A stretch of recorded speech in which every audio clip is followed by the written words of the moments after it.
sila Ate Med sa backup po na Hallelujah. Father God, we thank you sa mga oras na to, Ama. Maraming salamat po sa kabutihan ninyo. Salamat, Panginoon, sa oras na to na binigyan mo kami ng pagkakataon na muli kang makatagpo, muli kang maranasan, muli ka, Panginoon, kong makilala pa sa mas malalim na pagkilala sa iyo kesa kahapon, Panginoon. Patuloy kong itinataas, Panginoon, ang aking buhay. Patuloy kong hinihingi sa iyo ang karunungan, Ama, na Lord, idampi mo sa aking mga labi, ilagay mo sa aking mga dila sa mga oras na to na maipahayag ko ang iyong mga salita, Panginoon, ng ayon sa iyong kalooban, ayon sa iyong kapangyarihan, ayon sa iyong karunungan, ayon sa iyong kalwalhatian, Panginoon. At dalangin ko, Ama, sa mga oras na to na, Lord, mangusap ka sa bawat buhay ng bawat isa.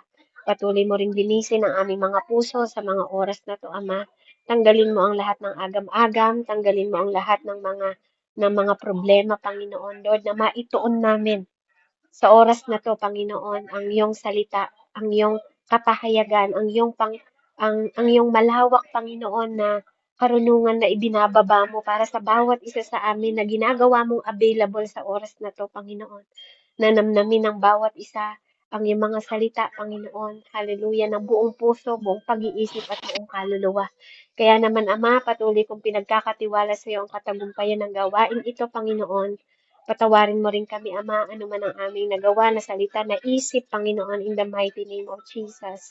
Hallelujah. Lord, maraming salamat. Sa pangalan ni Jesus, salamat na hindi ka nagbabago. You are the same yesterday, today, and forever. In Jesus' name, I pray sa ngalan ng Ama, Anak, at Espiritu Santo. Amen. So, like I said po, last week, ito po ay series ng Found. Amen. So, last week po, pinag-usapan natin yung about sa babae po, si Mary. Si Mary po, sa resurrection. Amen. Na the resurrection didn't just change what happened to Jesus. Hindi po nito iniba yung pangyayari, but it's changed what possible for everyone he walked toward. So, hindi iniba ng Panginoon yung kanyang pagkabuhay. Pero dahil sa pagkabuhay na yon, amen, ito po ang nagbigay sa atin ng totoong buhay na pananampalataya. Amen. Alam nyo, minsan inisip ko sa buhay, sa kwento. Amen. Kung pinanganak lang po si Jesus at hindi siya namatay, walang halaga ang lahat ng ito. Do you believe, mga kapatid, na kung hindi naganap ang resurrection, walang halaga na nabuhay si Jesus kung hindi siya namatay at nabuhay muli. Napakahalaga po. Napakahalaga ng mensahe. Doon pa lang, napakahalaga na po sa bawat isa sa atin. Hindi natin makikita yung malaking picture na after ng disappointment, di ba? Yes, na-disappoint yung mga tao noon. Namatay siya, sino na, asan na, di ba? Pero nung nabuhay siya, nagbigay yun ng kasiglahan sa lahat. Nagbigay yon ng malaking pagbabago sa mindset ng maraming tao. Nagbigay yon ng bagong buhay at bagong pag-asa, lalo sa atin. Amen? Sa maraming henerasyon na naging witness po, itong mga tao na to na pinag-aaralan natin ngayon, na hanggang ngayon, after 2,000 years ago, pinag-uusapan pa rin natin sila hanggang ngayon. Last week, we talked about a woman at an empty tomb. Kung saan umiiyak siya doon, humahagulgol siya, napiling niya na misdirect siya, but Jesus found her first. Amen? Natagpuan siya ni Jesus. At itinuwid, tinama ng Panginoon, inaayos at inayos, patuloy na inayos ng Panginoon ng kanyang buhay. Nakala niya hindi niya mapipinish yung kanyang misyon sa Panginoon, but God found him again. 'Di ba? Na hindi na kailangan, 'di ba? Kinatagpo ulit siya ng Panginoon kung paanong kinatagpo siya noon nung wala pa siya sa Panginoon. Si God ulit. Akala niya siya ang kakatagpo sa Diyos, sa libingan, pero siya ulit ang kinagtagpo ng Panginoon na nakatayo na, buhay na ulit sa labas ng libingan na yun. And this week, two people on a road na naglalakad naman po ang ating pag-uusapan. Na ito namang dalawang tao na to ang natagpuan ng Panginoong Diyos. So nakakita nyo, yung tension sa babasahin natin ngayon, amen, most of us, we don't lose faith in a moment. Hindi nawawala yung ating pananampalataya ng ganun-ganun lang. Sometimes, we lost it slowly. Dahan-dahan tong nawawala. Amen? At minsan, sa pamamagitan ng pakikipag-usap natin within ourselves, over time, paulit-ulit, di ba? Sa sarili natin minsan, kinakausap natin, nagre-rehearse tayo ng paulit-ulit. You will fall down, be careful. We rehearse po, nagre-rehearse tayo na parang minsan, hindi ito nangyari. Hindi ito nangyari, hindi ito nangyari, hindi ito totoo, hindi ito totoo itong nakikita ko, di ba? Nagbibuild tayo ng mga case para magkaroon ng sense yung mga bagay na iniisip natin at mga bagay na dapat ini-expect natin pero hindi yun yung mga nangyayari ngayon, di ba? So, minsan, the prayer, nagiging smaller na lang. Nagiging pakiramdam natin ng liit-liit na ng epekto ng panalangin sa atin. Kasi yung mga expectation, amen, na dapat nating matatanggap dahil gusto natin, 'di ba? May expectation tayo. Bawat isa sa atin may expectation tayo. Amen? Gusto natin mabilis makuha yung mga expectation na 'yon.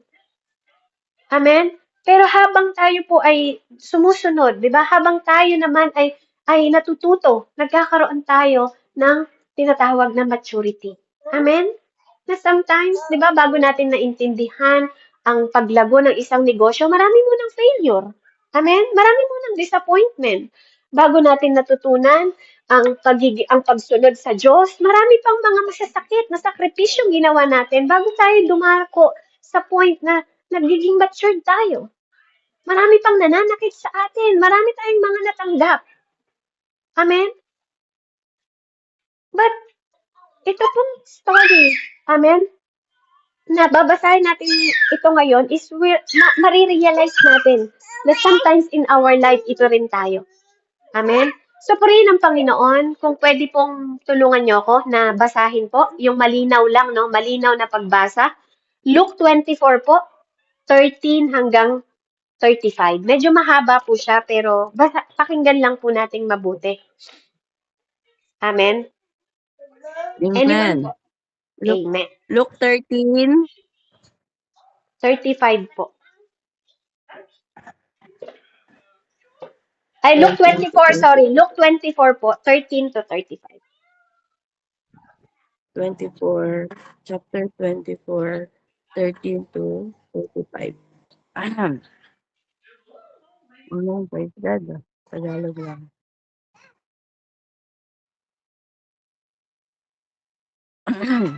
Lucas 24, versikulo 13 to 35. Nang araw ding iyon, may dalawang alagad na naglalakad papuntang Emmaus. Isang nayong may 11 kilometro ang layo mula sa Jerusalem. Pinag-uusapan nila ang mga pangyayari. Habang sila'y nag-uusap, lumapit si Jesus at nakisabay sa kanila. Ngunit siya'y hindi nila nakilala na para bang natatakpan ang kanilang mga mata. Tinanong sila ni Jesus, "Ano ba ang pinag-uusapan ninyo?" Tumigil silang nalulumbay at sinabi ng isa sa kanila na nagngangalang Cleopas, "Ikaw lamang yata ang dayuhan sa Jerusalem na hindi nakakaalam sa mga pangyayaring katatapos lamang maganap doon." "Anong mga pangyayari?" tanong niya. Sumagot sila, "Tungkol kay Jesus na taga Nazaret, isang propetang makapangyarihan sa salita at gawa, maging sa harap ng Diyos at ng mga tao. Isinakdal siya ng aming mga punong pari at mga pinuno ng bayan upang mahatulang mamatay at siya'y ipinako sa krus. Siya pa naman ang inaasahan naming magpapalaya sa Israel. Hindi lamang yan, 3 araw na ngayon mula nang mangyari ito. Nabigla kami sa ibinalita ng ilan sa mga babaeng kasamahan namin. Maaga raw silang nagpunta sa libingan at hindi nila natagpuan ang kanyang bangkay. Nagbalik sila at ang sabi, nakakita raw sila ng isang pangitain, mga anghel na nagsabing si Jesus ay buhay. Pumunta rin sa libingan ng ilan sa mga kasama namin at ganun nga ang natagpuan nila. Ngunit hindi nila nakita si Jesus. Sinabi sa kanila ni Jesus, "Kay hahangal ninyo, kay kukupad ninyong maniwala sa lahat ng sinasabi ng mga propeta. Hindi ba't kailangang ang Kristo ay magtiis ng lahat ng ito bago siya pumasok sa kaniyang kaluwalhatian?" At ipinaliwanag sa kanila ni Jesus ang lahat ng sinasabi ng kasulatan tungkol sa kanya simula sa mga aklat ni Moises hanggang sa mga sinulat ng mga propeta. Malapit na sila sa nayong kanilang pupuntahan at si Jesus ay parang magpapatuloy pa sa paglakad. Ngunit siya'y pinigil nila. "Tumuloy ka muna rito sa amin. Palubog ng araw at dumidilim na," sabi nila. Kaya't sumama nga siya sa kanila. Nang siya'y kasalo na nila sa pagkain, dumampot siya ng tinapay at nagpasalamat sa Diyos. Pagkatapos pinagpira-piraso niyan at ibinigay sa kanila. Noon, nabuksan ang kanilang mga mata at nakilala nila si Jesus. Subalit siya'y biglang nawala sa kanilang paningin. Nasabi nila sa isa't isa, "Kaya pala nag-aalab ang ating puso habang tayo kinakausap niya sa daan at ipinapaliwanag sa atin ang mga kasulatan." Agad silang tumayo at nagbalik sa Jerusalem. Naratnan nilang nagkakatipon doon ang 11 at ang ibang kasamahan nila. Sinabi ng mga ito sa dalawa, "Totoo palang muling nabuhay ang Panginoon." Nagpakita siya kay Simon. At isinalaysay naman ng dalawa ang nangyari sa daan at kung paano nila nakilala si Jesus nang paghati-hatiin nito ang tinapay. Amen. Back to you. Amen. Napakagandang istorya po. Ano, pag may time kayo, bulay-bulayin din po ninyo. Kasi minsan nakatutok lang tayo sa mga ibang istorya, di ba? Yung mga ano. So, purihin ang Panginoon. Salamat po, Ate Pem, sa pagbasa. At dito makikita natin yung two, di ba? Followers ni Jesus po na naglalakad na mo away from Jerusalem, katulad po ng sabi ng kwento, and away from the community, 'di ba? At doon away from the tomb, away from everything that they just happened. 'Di ba? Papalayo sila eh, 'di ba? Actually, nandun sila galing sa nag-uusap-usap ng mga kababaihan, 'di ba? So yung stranger na yon na na fall into a step beside them. Amen. Hindi na lang, pati si Jesus, nung sumabay na sa kanila, hindi nila na-recognize. Amen? So, nakita niyo doon, habang nagdi-discussion silang dalawa, nag-uusap sila, diba? Tinanong pa sila ni Jesus, ano ba yung pinag-uusapan ninyong dalawa? Diba po? And hindi nila na-recognize yung tinig ng Diyos. Diba? At yung isa sa kanila, sumagot pa siya. Amen? Sumagot siya doon with the 7 of the most painfully honest word in the New Testament. 'Di ba? Ang sakit na bilang Diyos na nasa likod nila. Siya pa naman yung inaakala naming pag-asa. Alam niyo 'yan? Yung 'di ba? Yung akala namin andun na yung pag-asa namin eh. We have the hope that he would be the one. 'Di ba? Sa harap mismo ni Jesus. And do you think sometimes ikaw to? Akala ko pag sumunod ako sa'yo, ganito. Akala ko pag ganito. Di ba? Amen? So, purihin po ang Panginoon, mga kapatid. Ano po, parang minsan tingnan natin sarili natin kung dumating din tayo sa point na ganito po yung ating nararanasan. Oh, Jesus. Patahimikin niyo po si Siana. Amen? Ano po? So, masakit yun, no, para kay Jesus. But, ano tayo, tingnan po natin yung mga bagay na pwede nating matutunan dito. So, dito makikita natin yung parang pinag-uusapan nila yung dead story, 'di ba? Na nung nabubuhay si Jesus Christ. At ito po yung living Jesus Christ na nakasama nila at nasa likuran nila ngayon na hindi nila alam. Amen? Nakakala nila, pinag-uusapan lang nila na Di mo ba nabalitaan na namatay, 'di ba, si Jesus at pagkatapos daw 3 araw, buhay siya. Amen? Pinag-uusapan, ikaw na lang atang hindi nakakaalam, sabi pa nila kay Jesus. So they walk with Jesus ng ang haba-haba na, 'di ba? Ng mile na siguro yung kanilang nilalakad habang nagkukwentuhan, 'di ba? As you imagine, basahin niyo po ngayon, 'di ba? At tinuturuan sila ng Panginoon. At ang tinuturo sa kanila ng Panginoon, yung about the greatest Bible din na uusapan din ng mga nagtuturo, 'di ba, ng mga tao na ibinigay sa kanila noon na magturo ng mga Bible, and even si Jesus nung siya ay bago pa siya mabuhay mula doon sa resurrection, yun din ang tinuturo niya. Yung nag-i-study tayo minsan ng mga history, pero pag nakakatagpo na natin yung mga pangyayari doon sa history, katulad ngayon, 'di ba? About sa mga prophetic, about sa mga paggagaling, pero pag nararanasan natin, hindi na tayo maniwala. Hindi natin ma-recognize yung mga sinasabi, even si Jesus mismo. Sa pagdating ng panahon, makakapanaginip kayo na makapanaginip, yung mga anak ninyo magkakaroon ng panaginip, magpapagaling ng may sakit. Pero pag nangyayari na dito, sasabihin pa ng ibang mananampalataya, ay, demonyo may gawa niyan. Ay, gawa ng demonyo yan. Hindi natin ma-recognize si Jesus. Lagi na lang sa demonyo, laging naka-account sa demonyo. Laging sa mga masasamang bagay naka-account. Minsan nga mas ano pa tayo para tayong mas audience pa ng mga mangkukulam. Audience ng mga anong tawag dito? Mga nanghuhula sa palad, 'di ba? Audience ng mga nanggagamot sa mga tapal-tapal. Ano pong tawag doon? Albularyo. Mas bilib pa tayo minsan sa kanila kaysa sa kapahayagan na tinuro sa atin ng Panginoon from the history na ngayon, 'di ba? Dapat nabubuksan yung ating mga mata.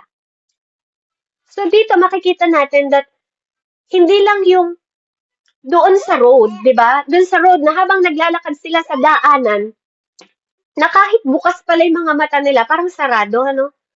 Parang sarado po yung mga mata nila kasi hindi nila nakita na si Jesus yon. Hindi rin nila napansin. And minsan, ang nagbukas pa ng mata nila is nung naupo na sila sa table. Amen? So first, disappointment po, First disappointment dito, disappointment can sound reasonable. Amen? So sa Luke, ni-record dito ni Dr. Luke, amen, na nagsulat po ng Luke na to is sometimes dun sa pagkakasulat, when they stop, doon pa lang nakita nila yung downcast. Amen? Kung saan, yung word dito ni Dr. Luke, di ba, ginamit niya po dito yung tinatawag na iskotropas. Amen? Na ang ibig sabihin, a face that has been set itself or a countenance hardened into fixed expression. Amen? So, yung pagkakataon na not someone in the middle of grief or someone who has already arrived at the conclusion. Amen? So dito, ito yung mga bagay na nape-face natin mga kapatid tuwing tayo ay dumadaan sa disappointment. Sometimes, 'di ba? Sineset na natin sarili natin. Meron na tayong sariling conclusion, 'di ba? Pinipix na natin yung ating sariling expression, 'di ba? Kahit na nandun pa tayo sa middle ng ating grieving. Amen? Meron tayong kwentong nagagawa na kahit hindi pa nangyayari. So dito po, yung disappointment na wasn't loud, hindi malakas, pero hindi naman chaotic. But it was recognized. Yung articulate na nakasulat dito is completely settled po, mga kapatid. Amen? Kaya nga, nung ito ay sinabi sa kanila, noong panahon na sila'y naglalakad, papalayo. Papalayo sila kasi yung disappointment nila, patay na, wala na tayong pag-asa, tara na, tayo na, wala na yung pag-asa natin. 'Di ba? Ang desisyon na nila is to walk away. 'Di ba? Yung disappointment nila na nagbigay ito ng deepest work sa kanila, inside sa kanila, na unti-unting nagpo-pull apart yung mga pag-asa. Amen? Na dating nagbigay ng pag-asa sa kanila na si Jesus na. Amen? At pero ngayon, 'di ba? Pero ngayon, dahil sa pagdedesisyon nila na lumayo, dahil nawalan sila ng pag-asa, ngayon nagkakaroon ng perfect sense. Nagkakaroon ng sense dahil sa mga nababalitaan nila. Amen? So dito, habang ninanarrate, yung parang wala ng pag-asa, parang habang binabasa nating istorya, di ba? The answer to everything, they had hope. Na nagkakaroon ulit sila ng pag-asa within the arms, amen, na abot na abot, abot na abot nila. So yung kanilang conclusion, di ba? Yes, reasonable. Conclusion nila is lumayo, di ba? Nawalan sila ng pag-asa kasi namatay eh. Di ba? Yung grieving, yung disappointment. But it was completely wrong. Mali. Mali yung kanilang pananaw. Mali yung disappointment na naramdaman nila kasi mali pa rin yung kanilang pagtanggap. Amen? Sa mga salita na sinabi ni Jesus o pinangaral sa kanila mula sa propeta at mula sa tinuturo ng Panginoon. So, dito po, mag-reflect tayo mga kapatid. When did your prayers start getting smaller? Kailan? Kailan yung mga panalangin mo is lumiliit, nawawalan ka ng pag-asa? And usually, di ba, nagkakaroon tayo ng narrative. Amen? Nagkakaroon tayo ng kwento, nagkakaroon tayo ng conclusion, nagkakaroon tayo dahil lumiliit yung pag-asa natin sa mga part na ine-expect natin. Amen? Find one person, mga kapatid. Find one person that you trust and tell them the story that you've been telling to yourself. Kasi ganun tayo eh. Kapag nadi-disappoint tayo, di ba, nakakagawa tayo ng kwento. Parang nga tayo nagiging director eh. Minsan may conclusion pa, di ba? Minsan nga, karamihan ng kwento natin hindi happy ending eh. Kapag na-disappoint tayo. Subukan mong ikwento sa ibang tao yung kwento mo. Di ba? Yung disappointment na sound ng kwento sa utak natin. Amen? Na imbes na kahit quiet yung disappointment na yun sa utak natin, quiet yung prayer na yun. Amen? Kapag subukan mong i-explain sa ibang tao, magkakaroon ka ng survival. Kasi iba yung thought na iniisip mo sa thought na meron sila, na iniisip nila. Lalo na pag mga mananampalataya, yung iyong kinuwentuhan. Kasi kapag nasa disappointment tayo, lumiliit. Katulad last week yung lumiliit yung vision natin. Amen? Kaya pati tayo, nagiging, imbis na marami pa tayong pwedeng magawa, nagkakaroon tayo ng hindrance. At nawawalan tayo ng pag-asa. Ganon din dito. Amen? Kaya mas nag-i-spoke. Subukan nyo pong kahit na silent yung mga prayer natin, silent yung mga kwento sa isip natin, once na ikwento mo to sa iba o sa mga mananampalataya, magkakaroon ng totoong dahilan bakit sa'yo nangyari yan. Kasi yung mind mo na disappointed, iba sa mind ng ibang tao. Bibigyan kanila ng mas loud na totoong dahilan ng disappointment na yon na mas may hope, may mas pag-asa, na mai-spoke ito, hindi sa conclusion na meron ka, kundi sa conclusion na meron sila. Hindi sa conclusion ng pag-iisip na by disappointment, kundi sa conclusion na may pag-asa. Magiging loud. Amen? Na yes, reasonable yung disappointment mo, pero sometimes, yung iniisip natin, hindi po reasonable. Amen? Kapag ikunento natin sa iba. Kasi mas may malaki pang plano ang Diyos sa disappointment natin, mga kapatid. Amen? Kaya tandaan po natin na maaaring reasonable yung mo ngayon, disappointment mo, kapatid. Pero si Jesus kakatugtuin niya yan at magi-spoke siya ng loud at gagamitin niya yung ibang tao para sa disappointment na nasa silent, nasa utak mo, pero hindi yun ang kalooban ng Diyos. Point number 2 po, Jesus has more of the story. Amen? From Luke 24 to 25, 27, sabi po dito, pumunta rin sa libingan ng ilang mga kasama namin at ganoon ang mga natagpuan nila. Ngunit hindi nila nakita si Jesus. Sinabi sa kanila ni Jesus, ay hahangal ninyo Kay kukupan ninyong maniwala sa lahat ng sinasabi ng mga propeta. Hindi ba't kailangan ang Kristo ay magtiis ng lahat ng bago siya pumasok sa kanyang kalwalhatian at ipinaliwanag sa kanya ni Jesus ang lahat ng sinabi ng kasulatan tungkol sa kanya, simula sa mga aklat ni Moises hanggang sa sinulat ng mga propeta. Amen? So dito po, Jesus didn't hand them a different set of facts. Hindi naman sila binigyan ng ibang katotohanan ng Diyos. Binigyan lang sila ng magandang picture ni God. 'Di ba po? Doon sa nangyari sa kanya. And minsan sometimes, your disappointment, ganun din, mga kapatid. Tell me, what is your disappointment? Amen? 'Di ba? Humina, nasarado ang negosyo, humina ang negosyo, 'di ba? Tumaas ang mga bilihin, 'di ba? Namatayan ka ng nanay, 'di ba? Dito po namatay si Jesus, pero in-explain niya, hindi niyo ba alam? Hindi niyo ba talaga naintindihan? Mga hangal ba talaga kayo? Hindi ba kailangan kong mag-suffer? 'Di ba po? Dahil ito yung plano. It is the plan. Ito talaga yung plano na sinulat ng tatay ko. Amen? Hindi kayo naniniwala sa mga propeta na hinayag na noon pa? Ang babagal ng mga pangunawa ninyo, ang babagal, di ba? Sabi niya, mga hangal kayo. Hindi niyo ba talaga naunawaan ito? Sabi din po sa Genesis 50:20, you intended to harm me, but God intended it for good. Amen? So, not God allow it. Not God made the best of it.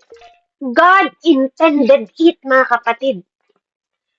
Amen? So sometimes, the job you lost, minsan nawalan ka ng trabaho, but God got you the work, di ba? That made for. Sometimes yung relationship mo na-end siya, but it made room for you na actually maging healthy ka pa, mas more healthy ka pa kaysa sa dati. Amen? Sometimes the door, nag-i-stay to ng close. At kinikip out ka nito sa something na magkukos sa'yo more than you knew. Nang higit pa sa alam mo. So Jesus doesn't just redeem your future, mga kapatid. He redeemed your story all the way back. Kahit balikan ninyo, walang aksidente sa mga buhay ninyo, mga kapatid. Lalo lang pinapaganda ni God. Kung paanong pinaganda niya istorya na kahit na nag-sacrifice, kahit pa nagsasacrifice kayo, may maganda behind that. Amen? What broke you didn't disqualify you. Kung ano man ang nakasira sa'yo, hindi yun nagdi-disqualify sa'yo because in the hand of Jesus, sa kamay ng Diyos, it become a road, mga kapatid. Naging daan lang ito. Binigyan niya tayo ng daan para sa katotohanan. Pero ang katotohanan, ang truth alone, didn't open their eyes. Dahil nakasarado yung mga mata nila, mga kapatid. Something else had happened. Kasi kasabay nila si Jesus na para daw hindi nila nakita. Sabi sa binasa. Sometimes it happened the moment they pull up a chair and said, don't leave. Minsan, amen, naintindihan lang natin yung mga tao pag umupo na tayo kasama nila. Point 3, the road brings truth, the table brings sight. Ulitin ko po, the road brings truth, the table brings sight. Amen? So dahil naglalakad sila to, kayo din po, marami kayong road na pinagdaanan. Sabihin niyo sa akin, ano mga disappointment na pinagdaanan ninyo sa buhay na to, na naging daan niyo bago niyo makilala si Jesus. Amen? And kapatid, point 3, yung road na to, nagpahayag sa inyo ng katotohanan. At ang table po, nag-bring sa atin ng mga bukas na mata natin. Sa verse 16, they keep from recognizing, sabi po. But sa verse 31, sabi doon, their eyes were open. Amen? Their eyes were open and they recognize Him. Amen? So, ang question dito sa passage na to, no, na sometimes sinasagot natin, at sagutin po nating lahat, what did they learn? Or should I say, the real question is, when did they see? Kasi minsan, yung disappointment natin, di ba? Nagtatakip ng mga mata natin, mga kapatid. Kailan ka nakakita? Kailan sa buhay mo, kapatid, na nakakita ka? Tanungin mo sa sarili mo, kailan ka? Kailan ka nagbukas ng mata mo? Amen? So, verse 24, 28 hanggang 29, sabi po dito, malapit na sila na yung kaniyang malapit na sila sa nayong kanilang pupuntahan at si Jesus ay parang magpapatuloy pa sa paglakad, ngunit siya ay pinigilan nila. Tumuloy ka muna rito sa amin. Palubog na ang araw at dumidilim na, sabi nila. Kaya't sumama nga siya sa kanila. Amen? So dito po, dito makikita natin, sumama po ang Panginoon sa kanila. So si Jesus po doesn't invite himself. Hindi niya in-invite yung kanyang sarili.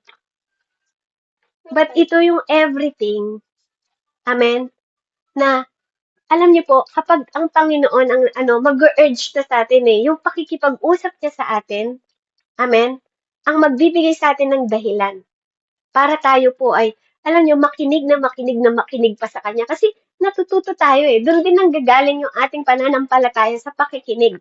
At dito, sabi niya dito sa 30, sabi niya po dito, sa verse 30, nang siya'y kasala na nila sa pagkain, dumampot siya ng tinapay at nagpasalamat sa Diyos. Pagkatapos sa pinareparason niya at binigay sa kanila, noon nabuksan ng kanilang mga mata at nakilala nila si Jesus. Subalit siya'y biglang nawala sa kanilang paningin. Amen? So, mga kapatid, amen? Hindi nila nakita si Jesus on the road. At hindi rin nila napansin na si Jesus na pala yung katabi nila while Jesus teaching them. And when He opened the scripture, diba? Kahit na binuksan pa ng Panginoon yung mga pagtuturo ng mga propeta, hindi nyo ba nabasa sa kasulatan na ganito, ganyan, diba? Sometimes, diba? Matatagpuan din natin si Jesus at the table in the breaking of bread, mga kapatid. Kasi sometimes, the road give you the truth. Lahat ng mga pinagdaanan mo, papunta sa Panginoon. Amen? But the truth alone didn't open their eyes. Minsan kahit alam natin yung katotohanan, minsan ayaw natin buksan yung mga mata natin. At kailangan pa nating i-invite ng Panginoon. Amen? So, there is difference between Jesus walking beside you and Jesus sitting across from you at the table, mga kapatid. Minsan, kasama ka naman talaga ni Jesus na naglalakad sa mga pagsubok mo. Kaya nga minsan hindi ka pa namatay, 'di ba? Kahit na ano na pinagdaanan mo, hindi ka nakulong, 'di ba po? Na-addict ka na, binigyan ka pa rin ng pag-asa ng Panginoon. Amen.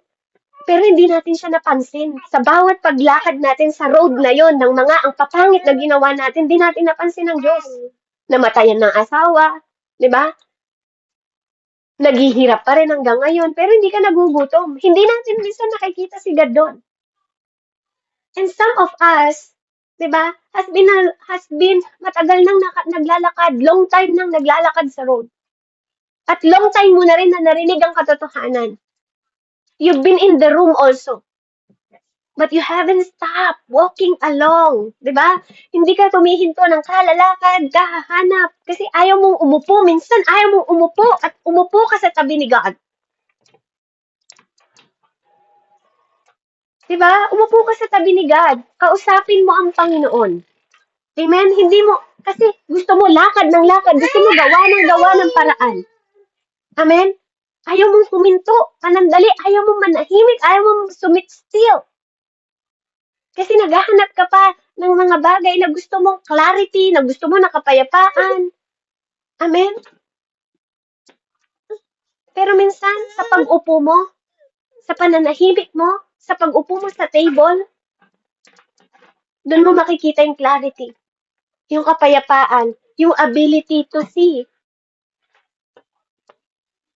Kung anong pwedeng gawin ng Panginoon in the middle ng mga sakit, in the middle ng mga pagsubok.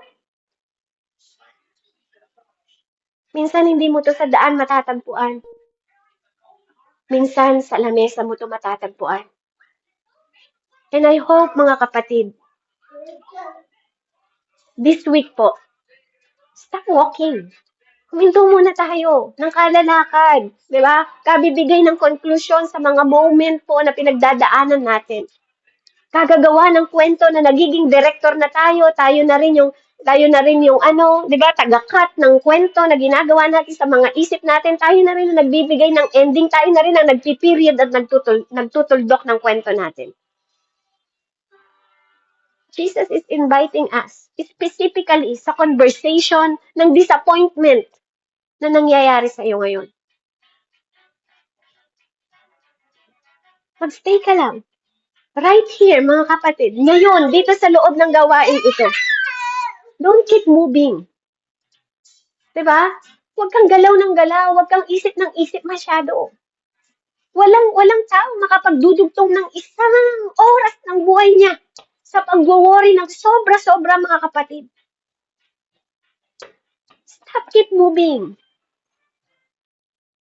Diba? Sometimes umupo ka rin. Makipag-communion ka sa Diyos. Through the prayer. Through the breaking bread. Remember Him, kapatid. Kasi breaking the bread is the only way na sinabi ni God to remember Him. Amen? Sabi ni Lord, do this sa pag-aalaala sa akin. Nung panahon na yun, doon lang nila nabuksan yung mata nila, si Jesus pala nasa harap nila. Hindi kailangan ni God na i-figure out mo kung ano yung nangyayari sa'yo, kapatid. Kung bakit nangyayari yan. Kung bakit kailangan mong pagdaanan yan. He's just waiting for you to ask. I-ask mo si Lord. At magstay ka sa Kanya. At kapag ginawa mo yun, your eyes will be open. Kapatid, iba na kasamang naglalakad lang beside you si Jesus at iba din pagkasama mo siya na nakaupo. Nag-uusap kayo. Mas mauunawaan mo, mas maintindihan mo siguro. Kaya sa ganung paraan, mas mabubuksan yung mata mo kung bakit mo makikita na yes, maaaring reasonable yung mga iniisip mo. Maaaring tama, may disappointment ka. Pero gusto rin ng Panginoon na maging clear sa'yo. Marinig mo yung sound ng more reasonable kung bakit mo pinagdaanan yan. Na gustong sabihin sa'yo ni Jesus na mas marami pa akong gustong ikwento sa'yo, anak. Mas marami pa akong pinlano na sinulat na gusto kong gawin mo. Pero gusto ko maintindihan mo ako at buksan mo yung mata mo. Kasi maaaring yung dinadaanan mo ngayon sa'yo, nagpapahayag ng katotohanan sa'yo. Pero hindi nagbibring ng bukas na mata mo. Para mas maunawaan mo ng mas malalim pa kung ano yung gusto mong sabihin. Kung ano niya yung gustong ipaunawa sa atin.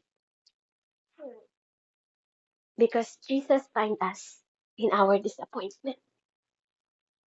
Purihin ng Panginoon. Let's pray. Heavenly Father, we thank you. Salamat, Lord.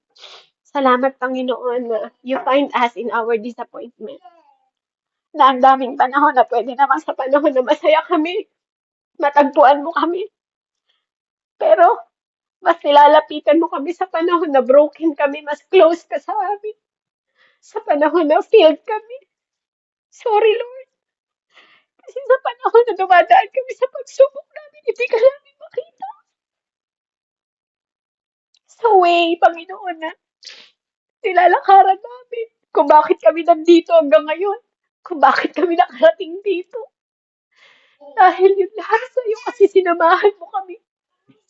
But Lord, sarado yung mata namin sa katotohanan.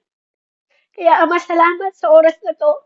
Patuloy mong pinapaalala na napakahalaga, Panginoon ko, na magkaroon din kami ng totoong communion sa'yo. Totoong pagharap sa'yo. Dahil lagi ka naghihintay sa amin. Salamat, Lord, sa oras na to. Salamat sa kapahayagan mo. Purihin ka dakilang Diyos sa pinakamataas na pagsamba sa pangalan ni Jesus. Amen and amen. Glory to God po and God bless po sa bawat isa. Back to you po, Tita. Amen.